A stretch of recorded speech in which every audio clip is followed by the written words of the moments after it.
mais uma vez aqui, mais um livro da Bíblia. Mas antes de eu começar a falar de Hebreus, eu vou orar. Senhor, meu Pai amado, eu agradeço por esse dia, Senhor, e agradeço por todas as coisas que Tu tens nos dado, Senhor. Nos ajuda, Pai, a sermos cada vez mais fortes contigo, Senhor. Renova as nossas forças e nos ajuda, Pai. Em nome de Jesus, amém. Bom, a gente já está em dezembro. Sei que muitos de vocês já estão de férias. Então, a gente vai ter um tempo de descanso, né? Então, hoje, eu vou falar para vocês de um livro da Bíblia que é um livro diferente desses que eu já venho falando para vocês. Eu contei para vocês várias histórias sobre as cartas que Paulo escreveu para várias igrejas e pessoas. Bom, o livro de hoje chama Hebreus. Vocês sabem quem eram os hebreus, nós já falamos deles há muitas e muitas vezes. Eram o povo de Deus. E esse livro, ele tem uma característica. Ninguém sabe quem escreveu esse livro. Ninguém sabe. Alguns acham que foi Paulo, alguns acham que foi algum dos companheiros de Paulo, mas ninguém tem certeza de quem escreveu esse livro. Ninguém pode dizer assim, porque não foi assinado. Porque lembra, Paulo sempre, quando mandava as cartas, ele falava, eu sou Paulo, missionário, ele sempre falava dele, dos companheiros dele, dizia que estava preso. Essa carta não fala nada. Mas ela tem outra curiosidade. É uma carta que fala muito sobre Jesus. Aliás, eu acho que Hebreus é o livro, assim, mais dedicado a Jesus. E uma coisa que eu acho, que isso é uma opinião minha, é que Hebreus é um livro no Novo Testamento que fala muito do Antigo Testamento e que vem provar que Jesus é o Filho de Deus. E ele, no Novo Testamento, ele dá pra gente várias coisas que foram ditas e escritas e até costuradas no Antigo Testamento para a gente chegar até hoje, até o que a gente sabe hoje. O autor, como eu falei para vocês, ninguém sabe quem é. Alguns dizem que foi Paulo, outros dizem que foi Barnabé, outros dizem que foi Apolo, que foram homens que andaram com Paulo. Mas uma coisa a gente pode pensar nesse livro. Esse livro não foi escrito para nenhuma igreja especificamente, para nenhuma pessoa especificamente. Mas ela foi escrita, pelo jeito que ela foi escrita, por pessoas que conheciam Jesus, que já tinham um entendimento de Jesus, que já tinham um entendimento do Evangelho.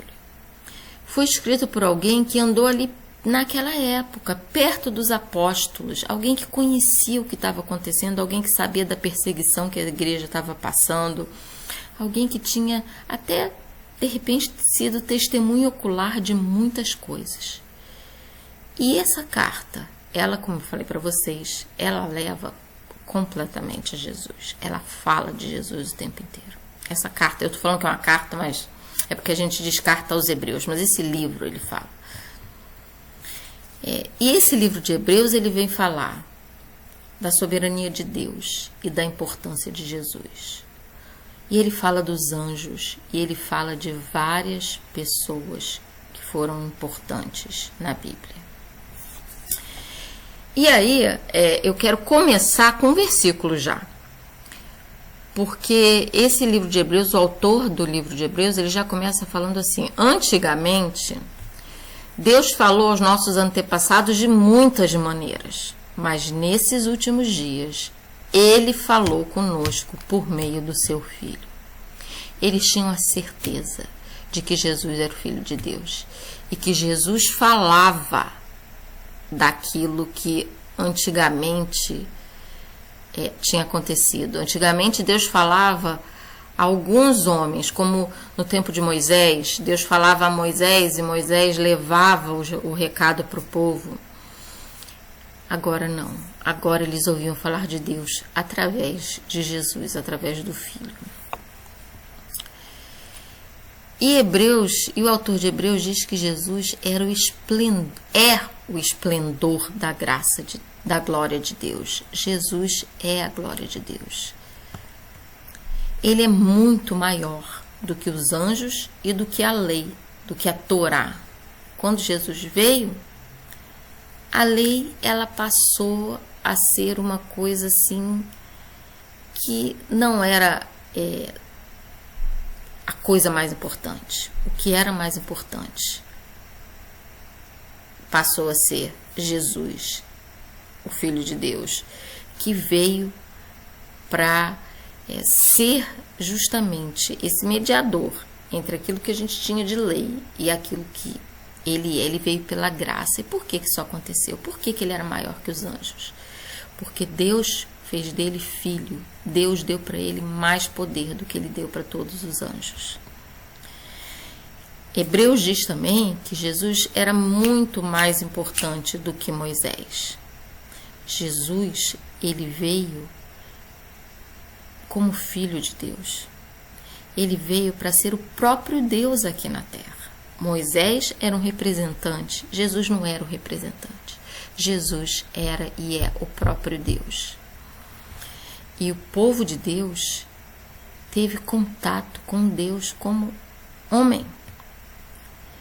Moisés fez milagres e maravilhas através daquilo que Deus ia falando para ele fazer. Ele abriu o Mar Vermelho, ele salvou o povo viu coisas. Deus falou com Moisés. Jesus era maior do que todos os sacerdotes. O que era um sacerdote? Eu vou lembrar para vocês. O sacerdote, quando Deus falou com Moisés, Deus falou para Moisés que só algumas pessoas específicas poderiam entrar no templo, oferecer o sacrifício, porque cada vez que as pessoas pecavam, cada vez que elas faziam alguma coisa errada, elas tinham que oferecer o sacrifício de um animal, de alguma coisa. Eu já contei isso tudo para vocês. E Deus falou para Moisés que Arão, irmão de Moisés, seria esse sacerdote.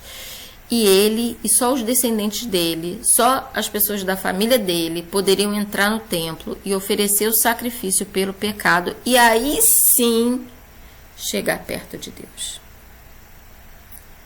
Quando Jesus veio, acabou esse negócio de oferecer animal, de oferecer coisa, de oferecer expiação, que a gente chama, né, de pedir perdão através da morte de um animal. Por quê? Porque Jesus morreu, ele derramou esse sangue. A gente não precisava mais derramar o sangue de nada, como era no Antigo Testamento, que o sangue dos animais que eles eram derramados, eles iam como oferta de pedido de perdão pelos pecados. Jesus veio para ser esse sangue derramado, e hoje a gente não precisa mais fazer nada disso. A gente precisa ter um coração arrependido, e a gente precisa se entregar, e a gente precisa falar com Deus e pedir perdão. E aí Hebreus fala de um sacerdote bem antigo, que a gente geralmente não ouve falar dele nas histórias que a gente ouve na escola dominical, nas histórias, que é um sacerdote chamado Melquisedeque. É um nome estranho, né? E esse homem, esse Melquisedeque, também é uma figura na Bíblia assim meio misteriosa. Ele é um sacerdote, ele aparece lá muito tempo atrás, para Abraão. Naquela época que eles estavam esperando uma criança do milagre, porque Sara não podia ter filhos. E Melquisedeque era um sacerdote muito importante. E Hebreus compara a importância... Compara não, né? Porque Jesus não tem comparação. Ele diz que Jesus era muito maior que esse sacerdote. E de que ele é o maior sacerdote, porque ele é perfeito. E ele nos aproxima de Deus. E não mais nenhum sacrifício. Como eu falei para vocês antigamente, existia um ritual para que o sacerdote pudesse entrar no templo. Existia um lugarzinho lá dentro do templo que tinham que tinha um altar, onde os animais eram mortos, onde os sacerdotes iam orar. Era um ritual muito grande. E a gente não precisa fazer nada disso. E sabe de uma coisa? Toda vez que eu agradeço a Deus por muitas coisas, eu sei que às vezes a gente tem muita dificuldade de agradecer, porque acontece tanta coisa com a gente acha que, puxa vida, que eu vou agradecer pelo quê? Mas sabe, toda vez que eu tô muito triste, que eu tô passando por um problema muito grande, e pra mim eu sei que a gente tem que agradecer por muitas coisas, mas tem uma coisa que eu sempre agradeço, e eu agradeço com o coração feliz, e eu agradeço de verdade, que é a vinda de Jesus. E eu agradeço a vinda de Jesus porque com a vinda de Jesus nós deixamos de ter uma vida difícil, escrava dos sacrifícios, escravas de tantas coisas, para sermos livres. Jesus trouxe para a gente a liberdade de viver, a liberdade de poder falar com Ele. E a gente que aceita Jesus, a gente é incomodado quando a gente faz alguma coisa errada, e a gente tem a liberdade de falar diretamente com Deus. Jesus é muito maior do que qualquer sacrifício. E Ele é muito maior do que qualquer lei. Jesus é muito maior do que a aliança que Deus fez com Moisés. Naquele tempo, as pessoas tinham que diariamente pedir perdão, sacrificar animais. Eles tinham rituais que eles faziam todo ano para serem considerados limpos. Era uma complicação. Quando vocês forem ler o Antigo Testamento, vocês forem ler tudo que acontecia, vocês vão pensar assim, nossa, que complicação. Eu, às vezes, quando eu leio, eu fico pensando, nossa, eu tinha que decorar tantas coisas eu tinha que fazer. Jesus veio e, de uma vez por todas, nos libertou de tudo isso. Jesus veio e veio como homem. E Ele nasceu numa família como a minha, como a sua, como a de todo mundo. Ele cresceu, ele foi educado pelos pais dele e ele passou por muitas dificuldades, como a gente passa por dificuldades. Uma delas, a gente conhece, ele estava no deserto. E quando ele terminou os 40 dias em que ele não comeu nada, já pensou? Você ficar sem comer nada? Pois é, ele fez um jejum de 40 dias. E ao final desses 40 dias, Satanás veio tentar ele. E tentou Jesus com várias passagens bíblicas. Satanás sabia tudo que estava na Bíblia. Ele não tentou Jesus com mentira, não. Tudo que ele falou para Jesus são coisas que estão lá na Bíblia. E sabe o que Jesus fez? Jesus respondeu a ele com tudo que estava na Bíblia também. Com todas as passagens, com tudo que Deus tinha deixado lá na Bíblia. Jesus respondeu. E ele não foi tentado. Jesus falou às pessoas, Jesus amou as pessoas, Jesus curou pessoas, Jesus fez milagres. Jesus foi próximo. Ele comeu, ele viajou, ele passeou, ele brigou. Lembra quando ele entrou no templo e estavam fazendo uma bagunça no templo e ele expulsou todo mundo? Jesus chorou. Jesus sofreu. Sofreu porque ele sabia o tipo de morte que ele ia ter. Ele sofreu porque ele via as pessoas que ele amava tomando decisões erradas. Mas, mesmo com a morte dele, e uma morte dolorosa, doída, mesmo assim, ele tendo morrido, ele ressuscitou.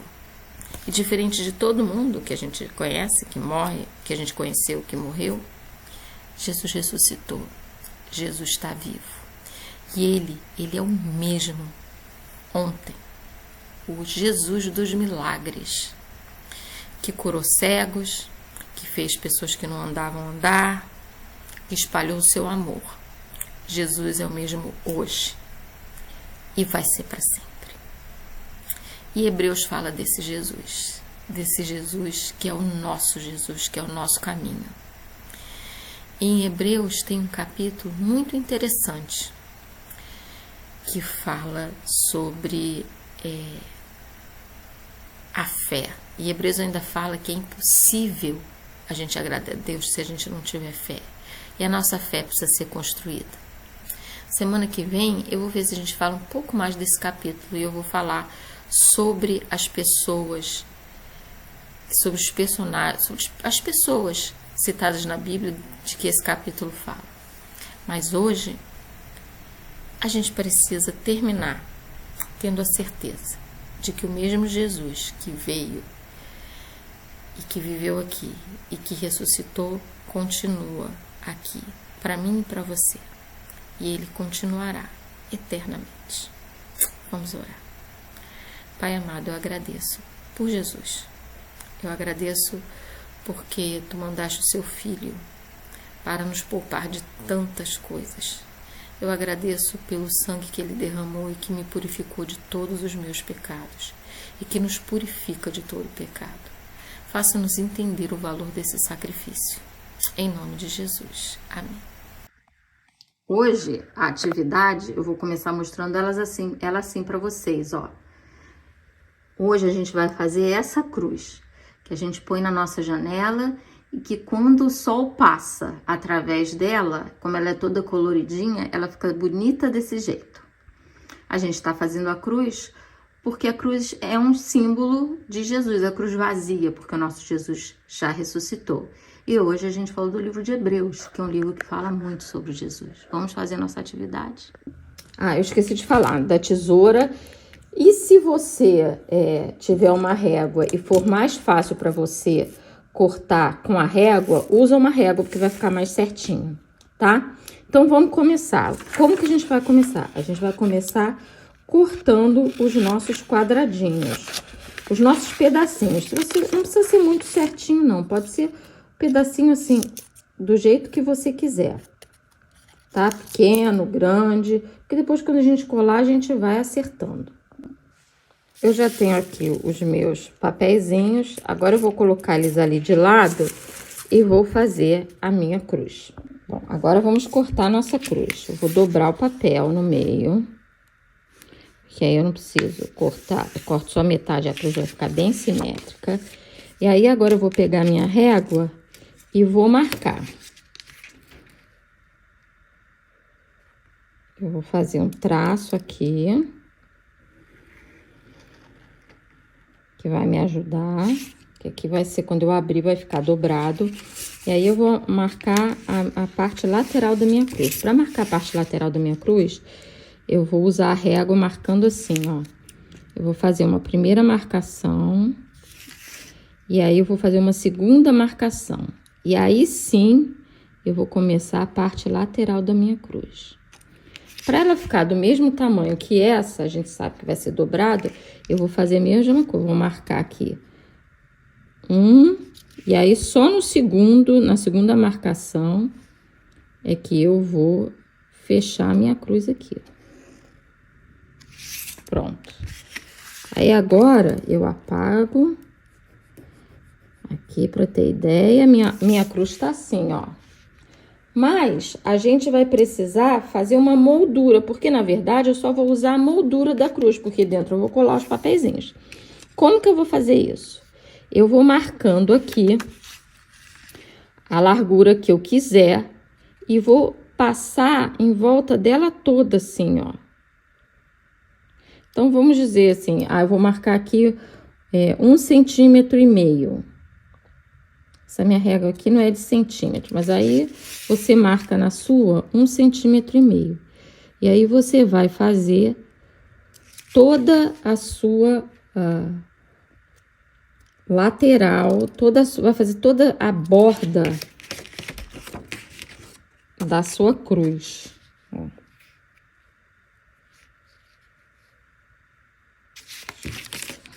Vou fazer outra marcação aqui para ficar mais fácil. Por isso que é importante o uso da régua, para ela ficar bem certinha. A gente não vai fazer até em cima e nem até embaixo, porque a gente tem que fechar aqui a nossa parte de baixo também.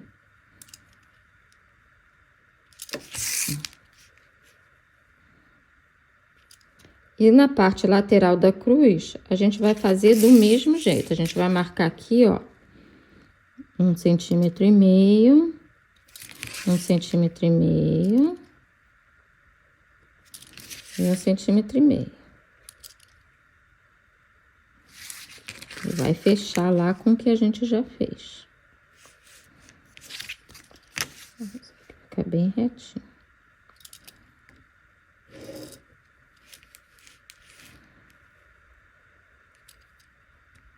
E aí as minhas linhas vão se encontrar. E vai ficar como se fosse assim, o desenho de duas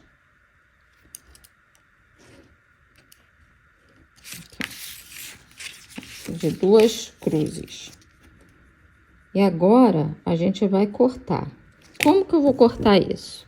Eu vou precisar para minha atividade essa parte aqui, ó.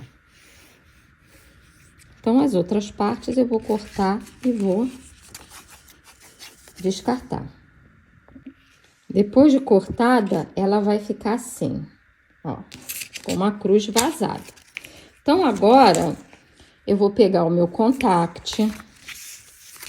Você pode fazer com plástico também, mas vai ser mais difícil. Você vai usar a cola, tem que ser um plástico assim que você consiga esticar para colar. Você vai usar... Vai ser um processo diferente. O contact é muito mais fácil. A gente não precisa de muito, não. Só do tamanho da cruz. A sua cruz também não precisa ser grande. Você pode fazer uma cruz menorzinha. Você tem assim, sobrou de algum trabalho, de encapar algum caderno, um pedaço de contact em casa. Aí você usa para isso. Cortei o meu contact. E aí, eu vou colocar a minha cruz aqui. E aí, com o contact, é muito fácil. Por quê? O contact já tem cola. Eu vou tirar essa parte aqui, mas aqui dentro é muito fácil. Eu vou pegar os meus papeizinhos coloridos que eu já cortei, e aí é só ir preenchendo toda a minha cruz com os papeizinhos que eu já cortei, ó. E não deixar nenhum pedacinho em branco. Vamos colar nela toda os nossos papeizinhos coloridos. Pronto, a minha cruz tá feita. Eu misturei os papeizinhos, os pedacinhos de papel seda com os papeizinhos que eu pintei. E aí, ela já tá pronta. Eu cortei deixando um pedaço do contact aqui para colar na janela. E aí, vocês viram como é que ficou. E tá pronta a nossa atividade de hoje.